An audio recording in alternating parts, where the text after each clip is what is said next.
Datuk Seri Najib bawa juga agenda reform, tetapi the hardliners in UMNO pun ada nampak macam ada sedikit tentangan tentang some of the reforms dibawa oleh Datuk Seri Najib. So macam mana kita, those are the so-called boros lah. So macam mana agenda reform ni akan terlaksana sekiranya ada masih lagi orang-orang lama ni masih sokongan terhadap reform ataupun Datuk Najib menggunakan istilah transformasi. Saya lihat berlaku dalam 3 keadaan.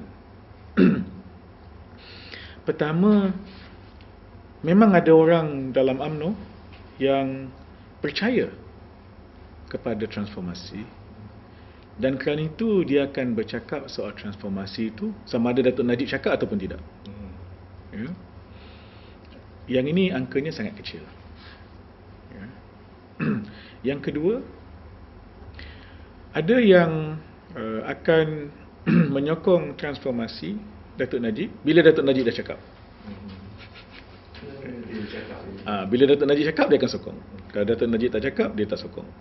Dan dia pun tak cakap. Yang ketiga, dan malangnya ni yang lebih besar, ialah yang selesa dengan keadaan semasa dan rasakan bahawa apa yang sedang berlaku, apa yang selama ini telah UMNO lakukan itu sudah memadai. Kalau perlu diperbaiki cuma penambahbaikan strategi, taktik untuk menang pilihan raya. Walaupun ada dalam kumpulan ketiga ini, bila Datuk Najib dah cakap, dia pun berubah jadi nombor 2. Tapi yang saya fikir UMNO perlukan ialah tambah kumpulan yang pertama itu. Dan juga tambah kumpulan kedua pun tak mengapa. Jadi sekarang ini kalau campur nombor 1, nombor 2 dengan berbanding dengan nombor 3, saya fikir nombor 3 lebih ramai daripada nombor 1 dan 2. Saya fikir kalau boleh nombor 1 tu bertambah 4 kali ganda agaknya. ini cuma ilustrasi lah ya. Dan nombor 2 tu jadi majoriti pun cukup. Saya merasakan bahawa orang-orang UMNO secara keseluruhannya perlu memahami bahawa rakyat sudah berubah. Dan perubahan di kalangan rakyat ini bukan hanya soal politik dan bukan hanya soal pilihan raya. Dia telah berubah dengan cara yang begitu besar. Saya lihat dalam sejarah manusia di mana-mana pun, dia ada waktu-waktu tertentu yang perubahan itu dia akan berlaku atas faktor-faktor yang tertentu. Misalnya apa yang berlaku di Arab sekarang. Dia kalau dia nak berubah, you tak boleh tahan. Faktor itu pelbagai, you tak boleh tahan. Pada tahun 70-an sebenarnya berlaku satu perubahan di kalangan umat Islam. Dan perubahan itu berlaku di seluruh dunia. Kebangkitan Islam ialah fenomena yang berlaku pada tahun 70-an. Di Malaysia, di seluruh dunia. Dia masing-masing ada dia punya event. Kalau Iran, revolusi Iran. Tapi kebangkitan Ikhwan, kebangkitan semula Ikhwan bangkit tahun zaman Hassan al-Banna. Lepas tu dia senyap sekejap. Lepas tu dia bangkit semula. Tokoh-tokoh dia banyaklah. Hassan Turabi, dan kalau yang bukan Ikhwan pun masa tu Rashid Ghannouchi bangun pada waktu itu. Dia sekali tu. Rashid Ghannouchi, Hassan Turabi, kemudian itu kalau di semua tempat, di India, di Pakistan, di Bangladesh, di Indonesia, di Malaysia, Selatan Thai, dia sekali tu. Dia berlaku sekaligus Faktornya macam-macam. Termasuk di Malaysia pada masa itu. Dan sekarang ni satu lagi. Yang sekarang ini yang saya panggil saya panggil bulatan kedua ni. Saya fikir kita sebagai negara merdeka, untuk selama banyak tahun, beberapa dekad, walaupun rakyat Malaysia ni ada macam-macam ada kelas menengah, ada golongan intelektual dan sebagainya, tetapi kita boleh dianggapkan berada dalam satu bulatan. Semua orang hidup dalam satu bulatan, ya. Jadi sebagai orang politik, mendekati rakyat itu pun strateginya boleh dikatakan hampir sama, ya. Misalnya asal janji kita turun padang selalu, rapat dengan rakyat, hulurkan bantuan, buat banyak kebajikan. Dalam bulatan pertama itu sudah memadai, ya. Tapi sekarang ini dah ada bulatan kedua, imposing on the first circle, ya. Dalam bulatan kedua ni lah berlaku realiti baru ni, yang saya kata ada 3 tu, ya. Satu ialah media baru. Okey. Dalam bulatan pertama, media baru itu ada, tapi hanya digunakan sebagai tools of communication, full stop. Dalam bulatan kedua, it's a way of life. Okay. It's a way of life. Saya, walaupun saya ada Facebook dan Twitter, saya pun sharing online, tapi anak saya buat tutorial online. Itu lain itu. Maknanya pada dia, it's a lifestyle. Ya, saya, walaupun saya anggap saya ni kira boleh tahan jugalah dengan new media, tapi dengan generasi Y, saya ketinggalan. Ya, sebab pada mereka it's a lifestyle. Dan new media open up people's horizon, and whatever, sangat berbeza daripada bulatan pertama. Realiti baru yang kedua dalam bulatan kedua ialah kemunculan kesedaran sosial dalam bentuk yang baru. Dia berlaku dalam 2 cara. Satu, nilai.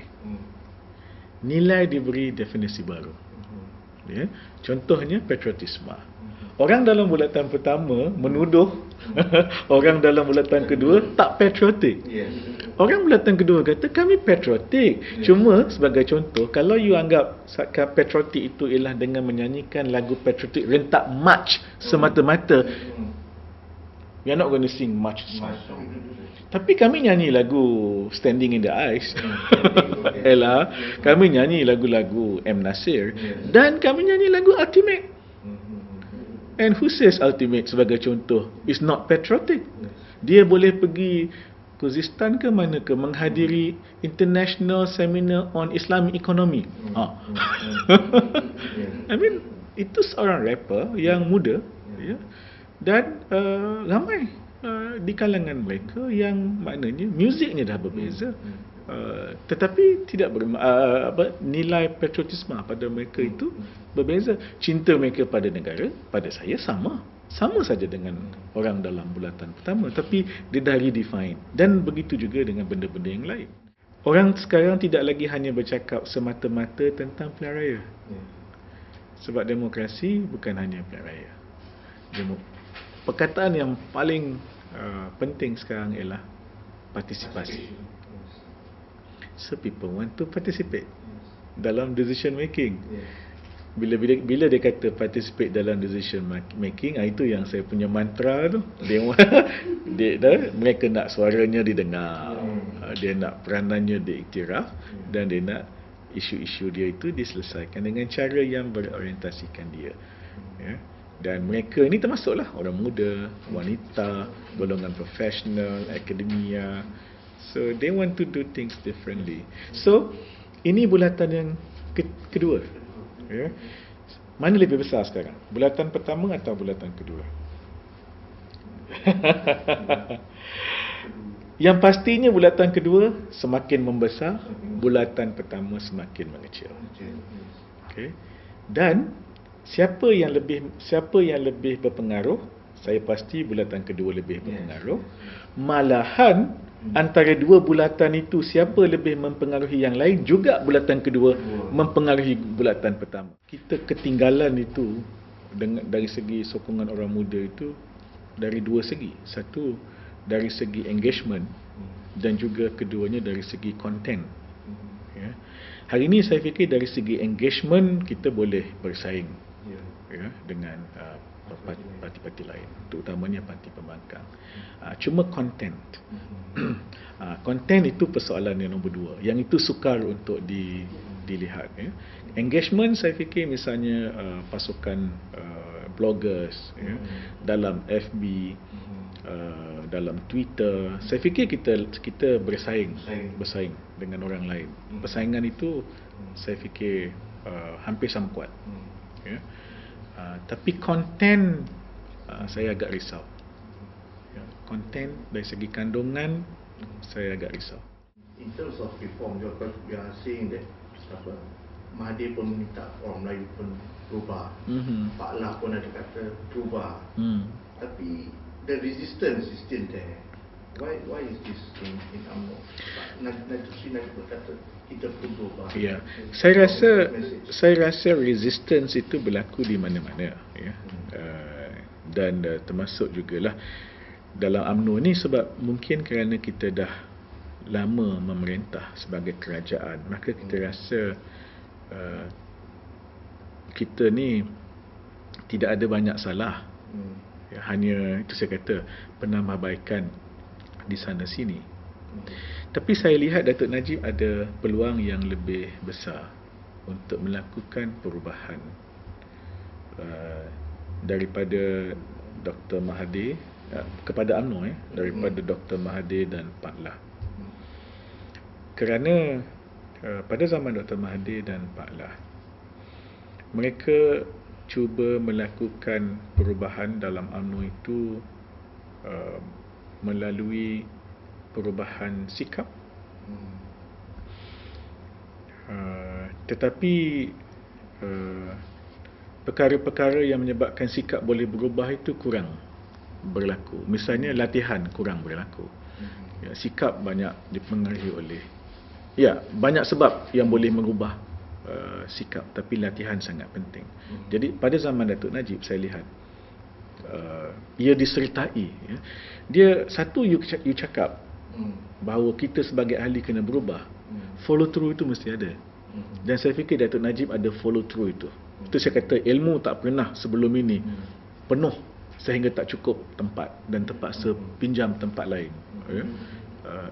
Sekarang follow through itu berlaku. Yang kedua, ada masa kita tak berubah kerana struktur tak berubah, proses tak berubah ya.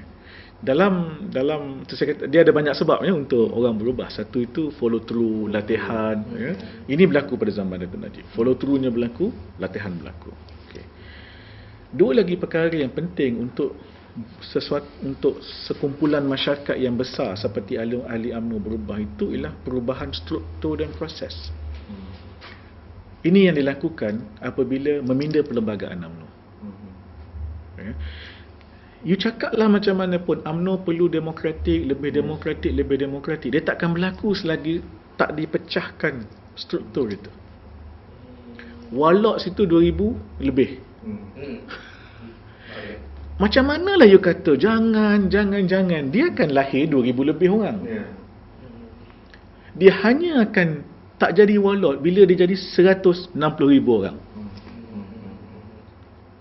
Ya, mudah-mudahanlah. Ya, politik wang. Jangan politik wang. Zaman Dr. Mahathir 93, ucapan dia menangis di atas pentas. Politik wang, jangan politik wang, jangan politik wang. Selagi tak sampai 3,000 orang menentukan pucuk pimpinan UMNO, politik wang boleh berlaku. Tapi kalau dah dipecahkan proses itu jadi 160,000 orang, ya masih boleh berlaku, tapi payahlah sikit ya. Payah sikit. Okey. Apa lagi yang cuba dipecahkan oleh Datuk Najib? Kotak pemikiran, ISA, proklamasi darurat, kebebasan media, AUKU dipindah Seksyen 15 ya. Ingat saya kata tadi ada kumpulan pertama, kumpulan kedua, kumpulan ketiga ya. Selagi Datuk Najib tak buat tu, kumpulan 2 tak jadi kumpulan 1, kumpulan 3 tak jadi kumpulan 2. Bila dah dipecahkan itu, dia baru dia bergerak, ya. Kumpulan 1 itu bertambah jumlah, kumpulan 2 bertambah jumlah, kumpulan 3 pun mula bergerak, jadi nombor 2 jadi nombor 1. Selama ni dia tak bergerak sebab tak dipecahkan, struktur tak dipecahkan, proses, ya. Sebab itu saya cukup yakin Datuk Najib transformasinya itu mempunyai peluang yang lebih besar untuk berjaya. Macam mana dia menjadi satu realiti dalam UMNO, kita kena lihat. Saya fikir kena tunggu dan lihat. Ya, masih terlalu awal. Ya. Sebagai contoh ni perhimpunan akan datang. Ya. Saya menganggap ini ucapan Datuk Najib, saya fikir ialah tentulah, saya cukup yakin temanya tentulah tentang transformasi politik. Ya. Dan saya fikir pun kebanyakan perbahasan juga akan bercakap tentang transformasi politik. Transformasi itu boleh dalam bentuk quantum leap, ya, lompatan berganda. Tapi transformasi itu mungkin pula pada setengah-setengah orang dianggap perlahan-perlahan. Ya.